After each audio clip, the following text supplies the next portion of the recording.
चलो बच्चों स्टार्ट करते हैं आज का लेक्चर। आज का जो टॉपिक है वो हमारा थर्मोडायनामिक्स स्टार्ट हो जाएगा। थर्मोडायनामिक्स के एमडीकैट कोर्स में हमारे पास जो कंटेंट है उस कंटेंट में दो चीज़ें हमसे डिवाइड की हैं, एक फर्स्ट लॉ ऑफ थर्मोडायनामिक्स और एक the concept of specific heat, molar specific heat and specific heat capacity. ठीक है बच्चों, ये यहाँ पर इसके डिटेल्ड लर्निंग ऑब्जेक्टिव लिखे हुए हैं और इसमें जो थर्मोडायनामिक्स का चैप्टर है, चैप्टर नंबर 11, उसमें हम प्रेशर ऑफ गैस से स्टार्ट लेंगे और मोलर स्पेसिफिक हीट तक का कॉन्सेप्ट जो है उसको रिकॉल करेंगे। तो इसमें जो हमारा कोर्स कंटेंट है बच्चों, हम आइडियल गैस को अंडरस्टैंड करेंगे, हीट और टेम्परेचर पर एक डिस्कशन करेंगे, फर्स्ट लॉ ऑफ थर्मोडायनामिक्स और फिर molar specific heat of the gas. अब आइडियल गैस की तरफ बढ़ते हैं तो पहले हम कुछ नॉलेज रिफ्रेश कर लें कि almost all the raw energy available for our use is liberated in the form of heat energy. The behavior of gases is well accounted by kinetic theory on a macroscopic approach, ये book line है। Each collision in cuboid produce a change in momentum। जो change in momentum है उसको आपने book से देखना है, memory based question है, -2 MV1। The number of collisions पर सेकेंड, नंबर ऑफ कोलिजन्स पर सेकेंड का मतलब है फ्रीक्वेंसी बतानी है आपने, और फ्रीक्वेंसी जो होगी वो इनवर्सली रिलेटेड टू टाइम होगी, और जो टाइम होता है वो तो डिस्टेंस बाय स्पीड होता है। अब जो चैप्टर नंबर 11 की डेरिवेशन में टाइम है वो 2L/Vx है, लेकिन हमें फ्रीक्वेंसी बतानी है तो ये Vx/2L जो है ये हमारे पास राइट आंसर आ जाएगा। Pressure everywhere inside the vessel will be same provided the gas is uniform density is according to the Pascal's law.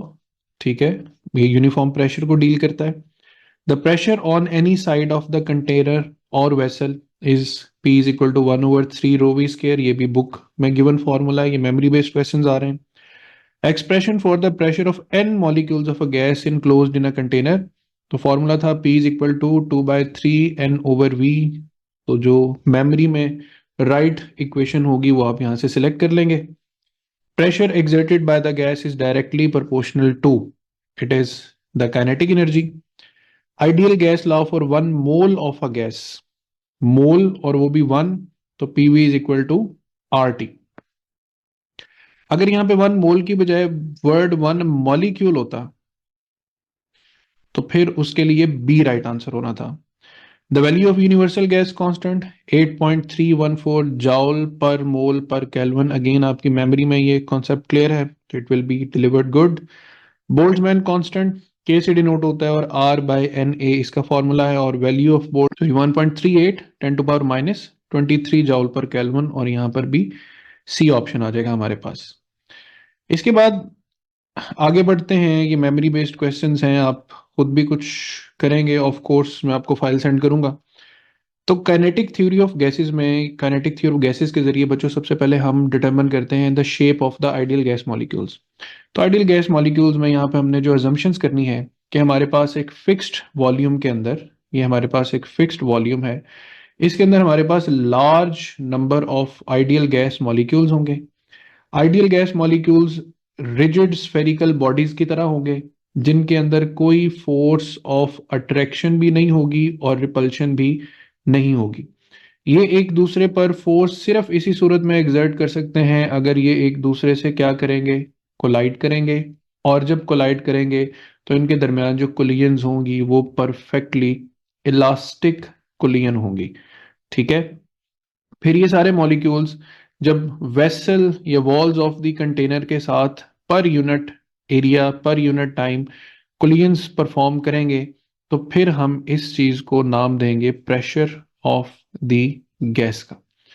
तो सबसे मेन इंपॉर्टेंट चीज है कि इनके दरमियान कोई फोर्स ऑफ अट्रैक्शन और रिपल्शन नहीं होती, जिसकी वजह से जो आइडियल गैस इक्वेशन है वो बहुत सिंप्लीफाइड हो जाती है। अदरवाइज फिर हमें वंडर वॉल इक्वेशन पे जाना पड़ता है जहां अट्रैक्शन और रिपल्शन दोनों फैक्टर्स को हम इंक्लूड करते हैं। तो कोलिजन्स क्या होंगी, परफेक्टली इलास्टिक, और जो collision per unit area per unit time exert करेंगे particles walls of the container को, उसको हम नाम देंगे प्रेशर का। और आप बुक में ये पैराग्राफ पढ़ेंगे तो ये सारी कंसिडरेशंस वहां पर गिवन है लार्ज नंबर ऑफ मॉलिक्यूल्स है, मॉलिक्यूल्स का जो साइज है वो उनकी सेपरेशन से कहीं कम होना चाहिए है। जैसे देखें, ये दो मॉलिक्यूल्स के दरमियान सेपरेशन है और ये एक मॉलिक्यूल का साइज है, तो मॉलिक्यूल का साइज उसकी सेपरेशन से काफी ज्यादा कम है, ये भी आइडियल गैस की एक कंसिडरेशन में शुमार होता है।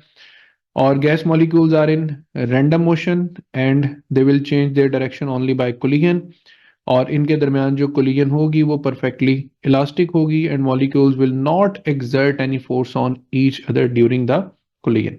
तो आइडियल गैस का ये बिहेवियर जब हम समझ लेते हैं तो फिर हम आते हैं एबीसी ऑफ द थर्मोडायनेमिक्स पे। अब एबीसी ऑफ थर्मोडायनेमिक्स क्या है? Avogadro's law, that volume is directly proportional to n at constant pressure and temperature. Then Boyle's law, that volume is inversely proportional to pressure at constant number of molecules and temperature. Then Charles' law, that volume is directly proportional to temperature at constant number of moles and pressure. इन तीनों प्रोपोर्शनलिटीज को अगर हम इकट्ठा करते हैं तो V is proportional to NT over P, and so we got P is equal to, या PV is equal to N, जहां पे कांस्टेंट आता है R और फिर T। अब PV is equal to nRT बच्चों, ये हमारे पास आइडियल गैस लॉ है और यही इसी आइडियल गैस लॉ से हमने आगे कुछ इंपॉर्टेंट चीजें अभी समझ लेनी है। फर्ज कर लेते हैं कि हमारे पास नंबर ऑफ मोल्स हैं 1, तो हम आइडियल गैस लॉ को PV is equal to RT भी लिख सकते हैं, इससे हमें ग्राफ्स बनाने और समझने में मदद मिलेगी। उससे अगली बात, PV is equal to nRT।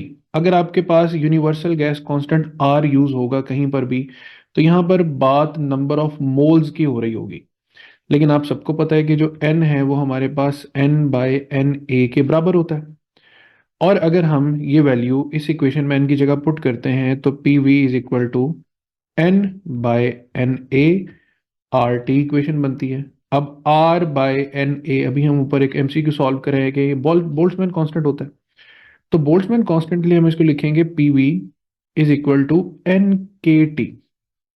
बच्चों जहां पर भी K इन्वॉल्व होगा, याद रखना वहां पर बात मॉलिक्यूल्स की होगी, और जहां पर भी R इन्वॉल्व होगा वहां पर बात मोल्स ऑफ द गैस की होगी। So do remember, everybody should remember that PV is equal to RT। ये भी आइडियल गैस लॉ है, लेकिन ये डिफाइन करता है क्वांटिटी कौन सी, मोल्स ऑफ द गैस। और PV is equal to KT is also ideal gas law, but it deals with the number of molecules. Again listen, PV has the dimensions of energy, so that RT also has the dimensions of energy.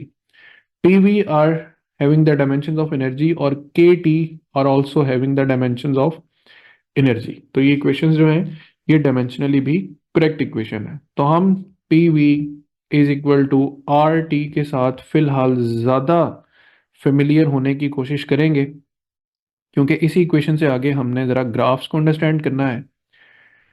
तो देखिए बच्चों, हमारे पास PV is equal to RT equation है। अब R तो चूंकि constant है इसलिए मैं R को चले यहाँ पे लिखता ही नहीं, PV is equal to T। अब अगर मैं ग्राफ प्रेशर और वॉल्यूम के दरमियान बनाऊंगा तो ऑटोमेटिकली मुझे टेम्परेचर को कांस्टेंट रखना पड़ेगा, और प्रेशर का रिलेशन वॉल्यूम के साथ इनवर्स है, तो इनवर्स रिलेशन का ग्राफ कुछ इस तरीके से बनता है हाइपरबॉलिक शेप में। शेप का नाम याद रखना है, आइसोथर्मल प्रोसेस में काम आएगा।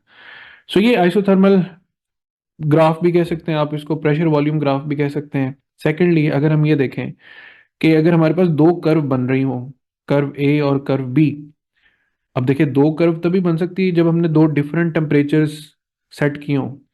तो इसमें आपने याद रखना है कि जो कर्व ज्यादा हाइट पर होगी वहां पे ज्यादा टेम्परेचर को कांस्टेंट रखा गया है, जो कर्व लोअर हाइट पर होगी वहां पे लो टेम्परेचर को कांस्टेंट रखा गया है। इसी तरह दोबारा आते हैं PV is equal to RT पे। R तो पहले ही कांस्टेंट है, अब हमने ग्राफ प्रेशर और टेम्परेचर के दरमियान बनाना है, तो हमें वॉल्यूम को भी कांस्टेंट करना पड़ेगा, तो प्रोपोर्शनैलिटी डायरेक्ट आ जाएगी, तो यहाँ पर हमारे पास डायरेक्ट लाइन बन जाएगी। बट एक बड़ी इंपॉर्टेंट बात, PV is equal to T का मतलब है कि जो प्रेशर है वो directly is equal to 1 over volume times temperature, यानी जो P ओवर T ये इनवर्स ऑफ वॉल्यूम के बराबर है। और P ओवर टी इस ग्राफ में क्या बन रही है? स्लोप। फॉर एग्जाम्पल आपको यहां पर एक पीटी ग्राफ देकर दो लाइंस दिखा दी जाती हैं, एक लाइन बी और लाइन ए, और आपसे ये पूछा जाए कि ए और बी में किस केस में वॉल्यूम की मिकदार या वॉल्यूम का जो आंसर है वो ज्यादा है। तो अभी हमने देखा कि P बाय T is actually the slope, और स्लोप जो है वो वॉल्यूम के इनवर्सली प्रोपोर्शनल है। और आसान कर लें, वॉल्यूम स्लोप के इनवर्सली प्रोपोर्शनल है। तो जहां स्लोप ज्यादा है वहां वॉल्यूम कम है, लिहाजा ए की स्लोप ज्यादा है तो volume at A is less than the volume at B. ये बात सबको समझ आई है? जरा वॉल्यूम वाली मुझे ओके रिपोर्ट दे दें। चूंकि इनवर्स रिलेशन है, लिहाजा जहां स्लोप ज्यादा होगी वहां पे वॉल्यूम कम रखा गया है, जहां स्लोप कम होगी वहां पे वॉल्यूम ज्यादा। और चार्ल्स लॉ में फिर उसी तरह कि पहले आप लिखो P V is equal to R T. R यहाँ पे क्या है? कांस्टेंट है। तो अब आपने वॉल्यूम को टेम्परेचर से रिलेट करना है तो 1/p और साथ टी आ जाएगा। अब यहाँ पे फिर बच्चों वही बात कि v बाय टी स्लोप है, लेकिन ये slope proportional to, inversely proportional to pressure है। तो ग्राफ तो स्ट्रेट लाइन बनेगा क्योंकि ये दोनों सामने, एक दूसरे के आमने सामने, स्ट्रेट लाइन बनेगा। बट अगर हम दो ग्राफ्स पे आ जाएं तो चूंकि प्रेशर इनवर्सली रिलेटेड टू क्या है? स्लोप ऑफ द ग्राफ है। जहां स्लोप ज्यादा है वहां प्रेशर कम, तो pressure at A is less than pressure at B. So that's how you can identify or make different graphs just by using the relation that PV is equal to RT। इसी concept पे आगे चलते हैं, आगे बढ़ते हैं। तो pressure of gas का जो फॉर्मूला है वो हमें किस किस तरीके से डील करना है। सबसे पहले प्रेशर का एक formula, P is equal to 1/3 rho V square.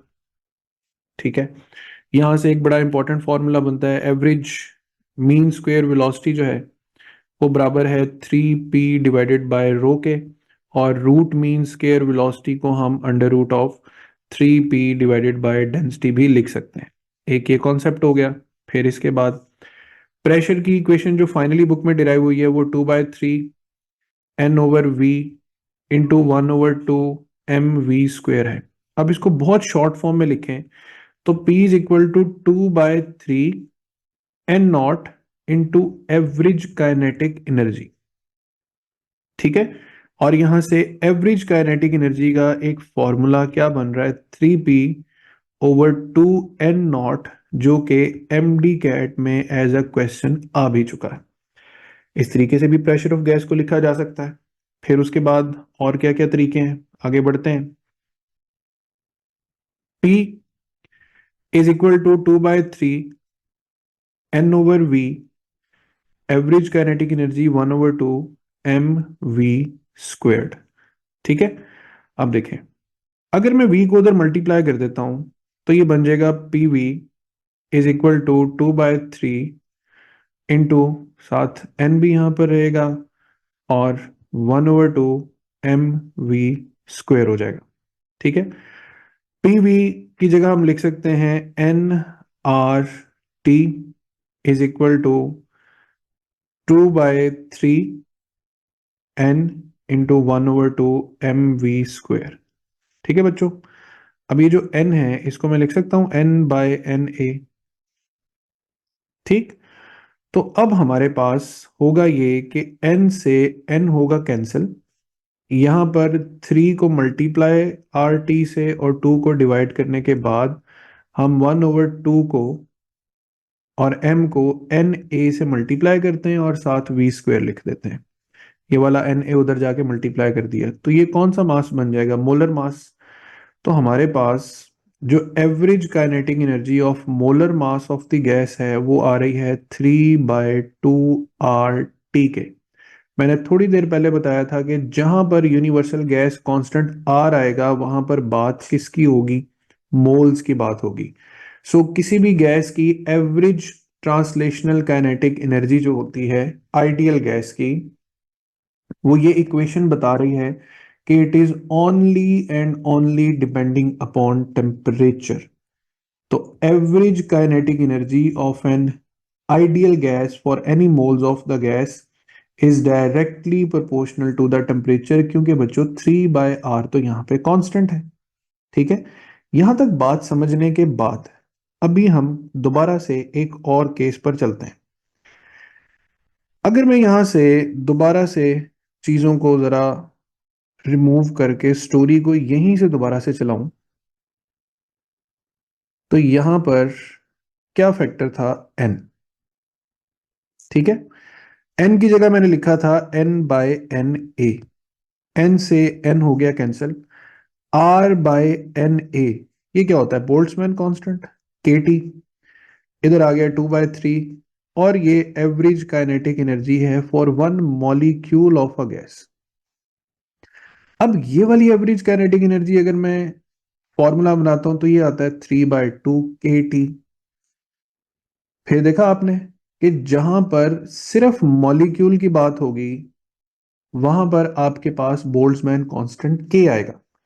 सो और आसान कर लेते हैं कि हमारे पास अगर एवरेज काइनेटिक एनर्जी का फॉर्मूला 3/2 RT यूज हो रहा है, तो मीन्स यहां पर हम 1 मोल ऑफ अ गैस की बात कर रहे हैं।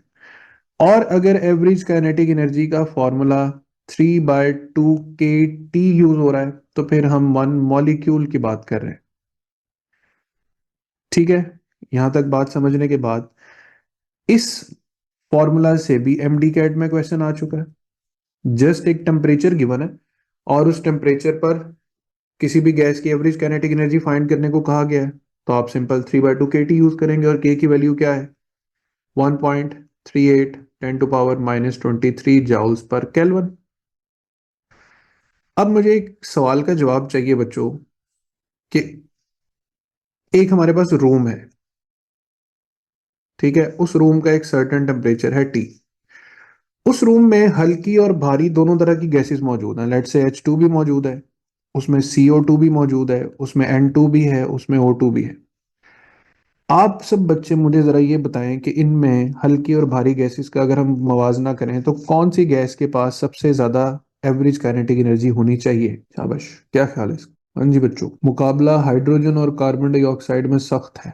बिल्कुल, CO2 देखा, देखा था ना, सख्त मुकाबला। तो इसका जवाब है बच्चों कि all gases will have same average kinetic energy, क्योंकि अभी आप सबने एवरेज काइनेटिक एनर्जी का फॉर्मूला पढ़ा है ना, 3/2 kT। कहाँ इसमें मास नजर आ रहा है आपको, जब मास नजर ही नहीं आ रहा तो एवरेज काइनेटिक एनर्जी तो सिर्फ टेम्परेचर पे डिपेंड कर रही है, इसमें मास की कोई इन्वॉल्वमेंट नहीं है।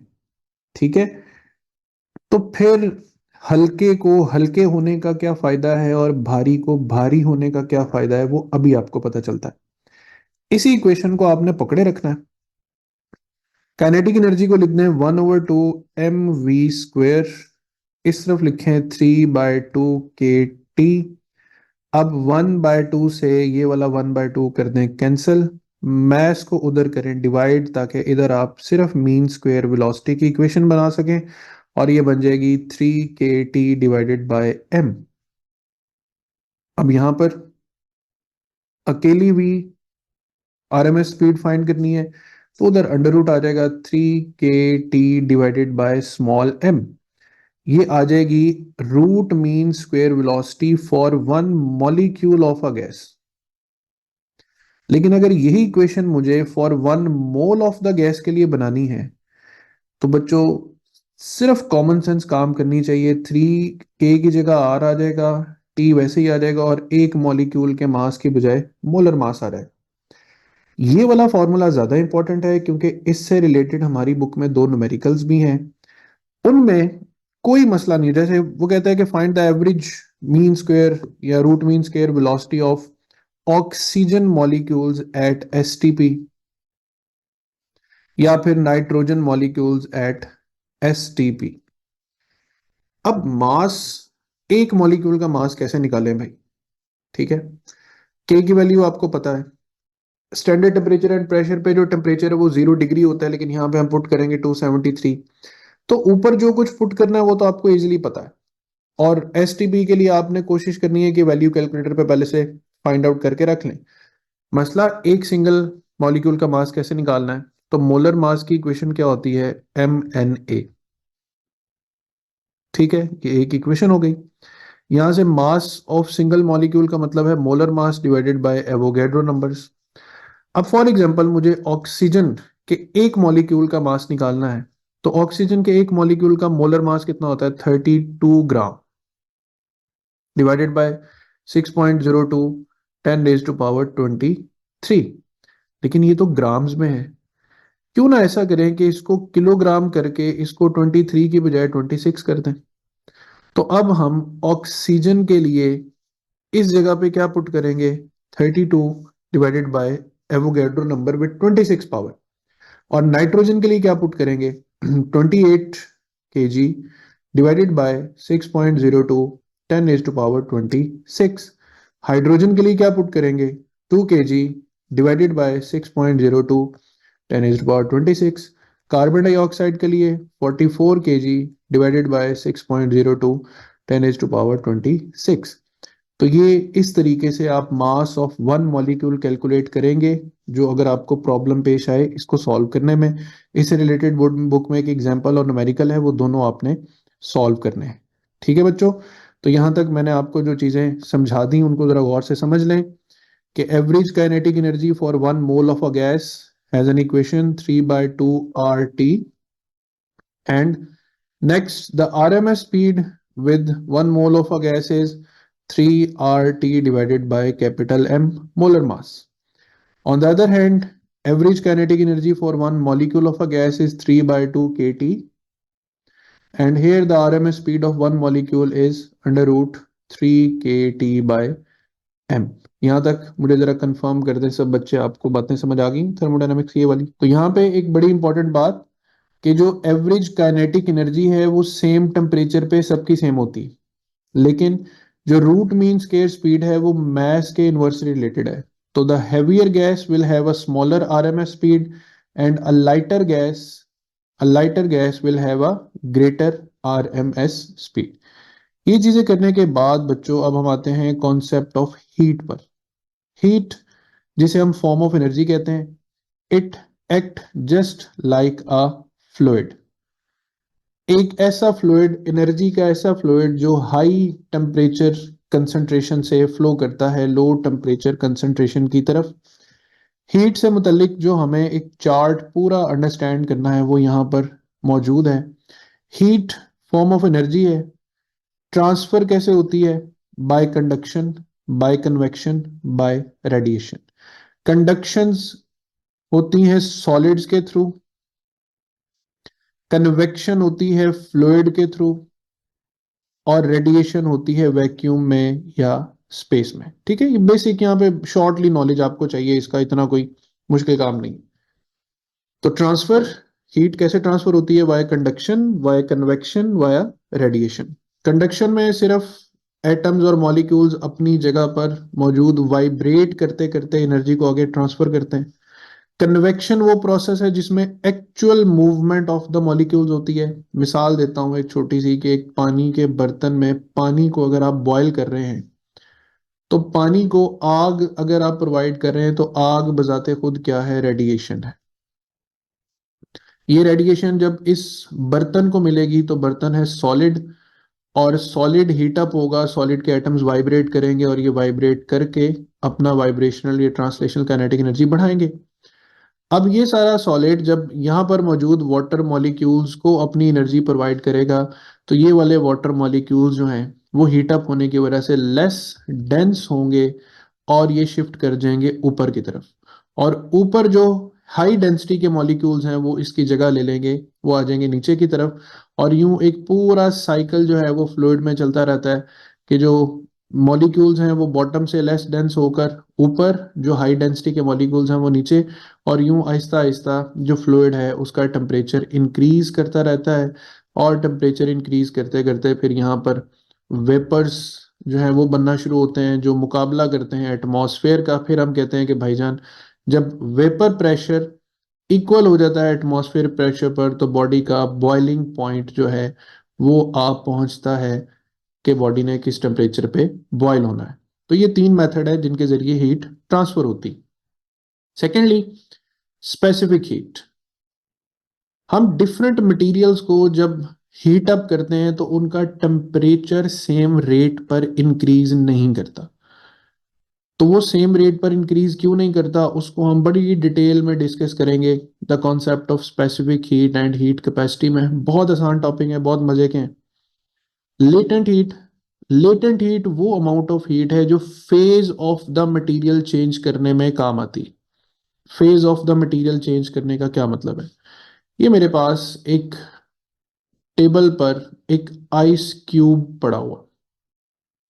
अब मुझे इस आइस क्यूब को मेल्ट करके वाटर में कन्वर्ट करना है।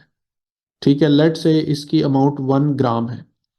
So the amount of heat that I will use to convert 1 gram of ice into 1 gram of water।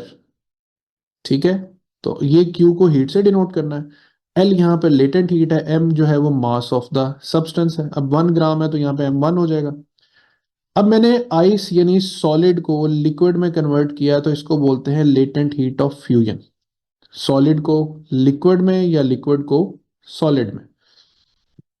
अगर मैंने वाटर को वेपर्स में कन्वर्ट करना है, ठीक है, तो वाटर को वेपर्स में कन्वर्ट करने के लिए जो मैं हीट यूज करूंगा वो हो जाएगा क्यू एम एल और यहाँ पे वी।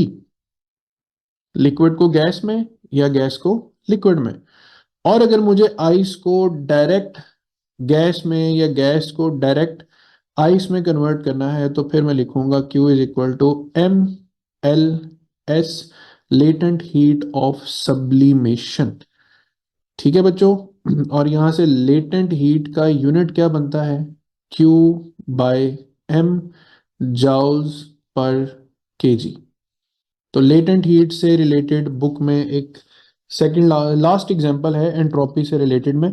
तो इसका फॉर्मूला आपने याद रखना है, Q is equal to M L, और ये वो अमाउंट ऑफ हीट है जो किसी भी सब्सटेंस के किसी एक फेज को दूसरे फेज में कन्वर्ट करने के काम आती है।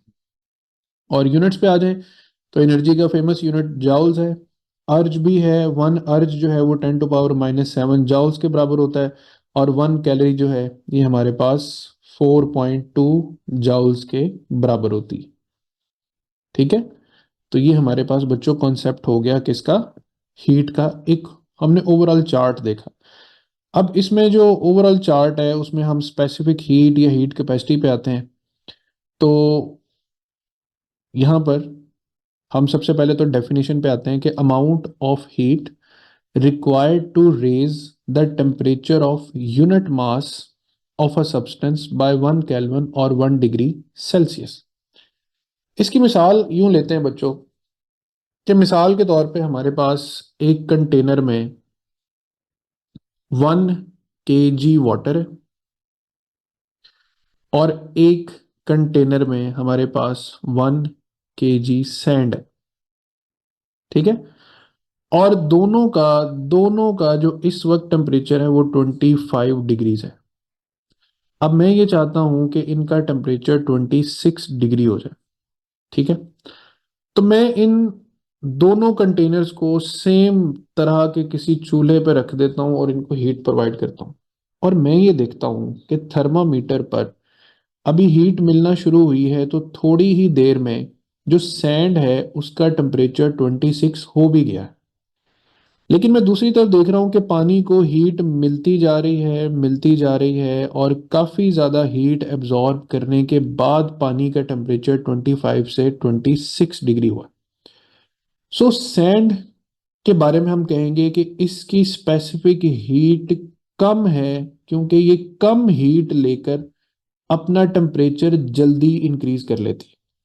और हम ये कहेंगे आम जबान में कि जो पानी है उसकी स्पेसिफिक हीट ज़्यादा है, क्योंकि वो अपना 1 डिग्री टेम्परेचर बढ़ाने के लिए ज़्यादा अमाउंट ऑफ हीट जो है वो यूटिलाइज करता है। तो अगर हम 10 मिनट तक मिसाल के तौर पे बच्चों इन दोनों मटेरियल्स को हीट अप करते रहेंगे तो इनका टेम्परेचर इक्वली इंक्रीज नहीं करेगा।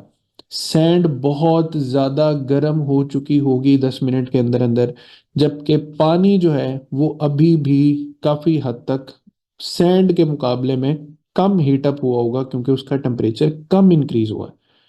तो यही स्पेसिफिक हीट का जो डिफरेंस है, इसको हम फॉर्मूला में लिखते हैं that Q is directly proportional to the mass of the material, it is directly proportional to the amount of temperature you need to change.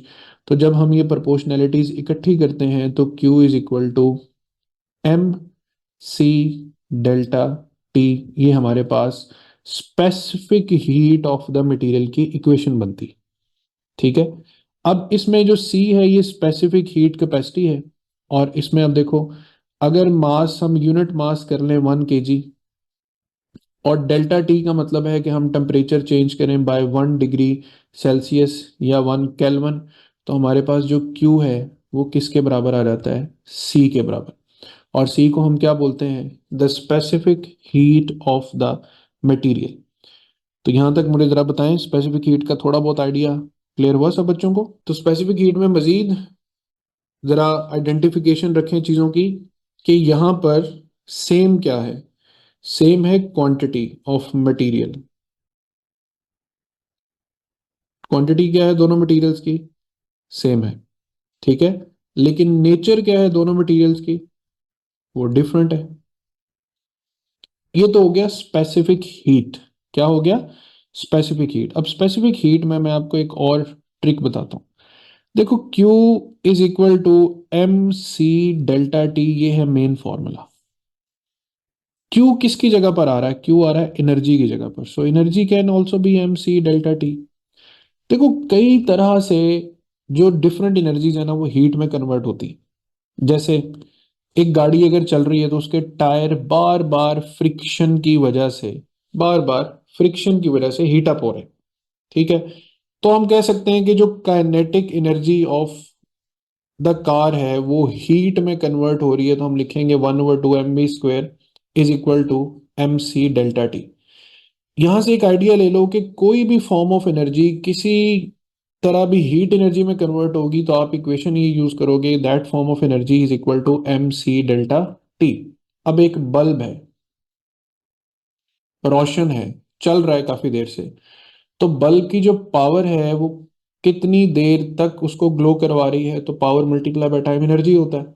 वो कितनी हीट प्रोड्यूस कर रहा है, the answer is M C delta T. कोई object किसी बुलंदी से गिर रहा है, गिरते हुए वो सारी हीट जो उसकी पोटेंशियल एनर्जी है लेट से हीट में कन्वर्ट होती है, तो एम सी डेल्टा टी। ठीक है। तो इस तरह से आप कई तरीकों से, पावर है ना, तो पावर I² R T भी हो सकती है, करंट अगर गिवन है, M C delta T. Power V² by R, ठीक है, into T is equal to M C delta T भी हो सकती है। तो आपके दिमाग में डायमेंशंस जो हैं वो क्वेश्चन की ओपन रहनी चाहिए कि किस किस तरह से ये क्वेश्चन जो है आपको टैकल करना है। यहाँ पे मैंने ये सारे फॉर्मूलाज लिखे भी हुए हैं।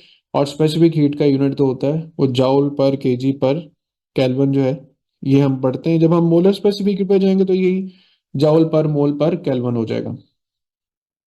अब यहाँ पे ग्राफ है, देखो ग्राफ किसके दरम्यान है, टेम्परेचर वर्सेस टाइम। तो इसमें से तीन मटेरियल है, तीनों मटेरियल में से सबसे ज्यादा स्पेसिफिक हीट किसकी है। अब स्पेसिफिक हीट को ध्यान में रखना, जिसकी स्पेसिफिक हीट ज्यादा होगी वो ज्यादा देर से हीट अप होगा, जिसकी स्पेसिफिक हीट कम होगी वो जल्दी हीट अप हो जाएगा। तो अब हम देखते हैं कि जो मटेरियल ए है ये कम टाइम में ज्यादा टेम्परेचर अटेन कर गया, बी को टाइम ज्यादा लगा लेकिन उसने फिर टेम्परेचर अटेन कर लिया, और जो सी है ये बड़ा कोई ढीठ मटेरियल है यार, टाइम गुजरता जा रहा है और ये इतना हीट अप ही नहीं हो रहा। तो जो स्पेसिफिक हीट ऑफ सी है वो greater than the specific heat of B है, which is also greater than the specific heat of ए।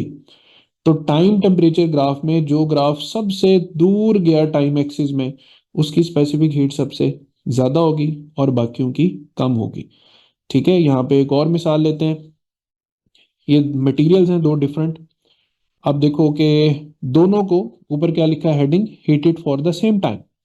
अब सेम टाइम पे हीट करने के बावजूद एक का टेम्परेचर 50 डिग्री तक चला गया, एक का 35 डिग्री तक चला गया। तो अगर मैं इसको ए कह दूं और इसको बी कह दूं तो मुझे बताओ किसकी स्पेसिफिक हीट ज्यादा है, स्पेसिफिक हीट किसकी ज्यादा है, बी की ज्यादा है, क्योंकि बी का टेम्परेचर कम इंक्रीज हुआ है। यहाँ पे क्या लिखा हुआ है, लार्ज स्पेसिफिक हीट। मैं फिर बता रहा हूँ, फिर दोहरा रहा हूँ, जिसकी स्पेसिफिक हीट ज्यादा होगी उसको ज्यादा हीट चाहिए है टेम्परेचर बढ़ाने के लिए। बात समझ आई है मेरी अब अच्छी तरह? ठीक है। और स्पेसिफिक हीट से आगे हम कॉन्सेप्ट समझ लें with in that time heat capacity का। बाकी दरम्यान में क्वेश्चंस हैं, क्वेश्चंस बच्चों आपको सॉल्व की हुई फाइल में सेंड करूंगा। तो हीट कैपेसिटी जो है, बहुत सिंपल सा कॉन्सेप्ट है, heat required to increase the temperature of entire body by 1 degree और 1 केल्विन। देखो फॉर्मूला है Q is equal to MC delta T. यहां से जो डेल्टा टी है उसको इधर डिवाइड कर दो, Q बाय डेल्टा टी, इसको हम बोलेंगे हीट कैपेसिटी, और ये सिर्फ बराबर है MC के। अब हीट कैपेसिटी MC के बराबर है, इसका क्या मतलब है? इसका मतलब बहुत आसान है। हमारे पास फर्ज कर लो 5 किलो पानी है, और यहाँ पर फर्ज कर लो 1 किलो पानी है। इसका टेम्परेचर भी 25 से 26 करना है, इसका टेम्परेचर भी 25 से 26 करना है। तो क्या दोनों को सेम अमाउंट ऑफ हीट देनी पड़ेगी? बिल्कुल नहीं। इसकी हीट कैपेसिटी ज्यादा है, यानी इसका मास 5 kg है, तो इसको 5 times of the specific heat of the water चाहिए, जो कि 4200 जाउल्स होती है। 4200 जाउल पर केजी पर केल्विन, जो एक पूरा स्पेसिफिक हीट का फॉर्मूला। और इसको कितनी चाहिए? Q is equal to 1 × C। तो बच्चों जहां क्वांटिटी ज्यादा होगी वहां पे हीट कैपेसिटी ज्यादा होगी, जहां क्वांटिटी कम होगी वहां पे हीट कैपेसिटी भी कम होगी। टेम्परेचर अलबत्ता आपने 1 डिग्री सेल्सियस से ही बढ़ाना, और इसका यूनिट Q/T का क्या बन रहा है? जाउल पर केल्विन। तो मुझे ये स्लाइड का ओके रिपोर्ट दे दें। आज का लेक्चर हमारा यहीं तक होगा, कल हम इसी से आगे कंटिन्यू करेंगे।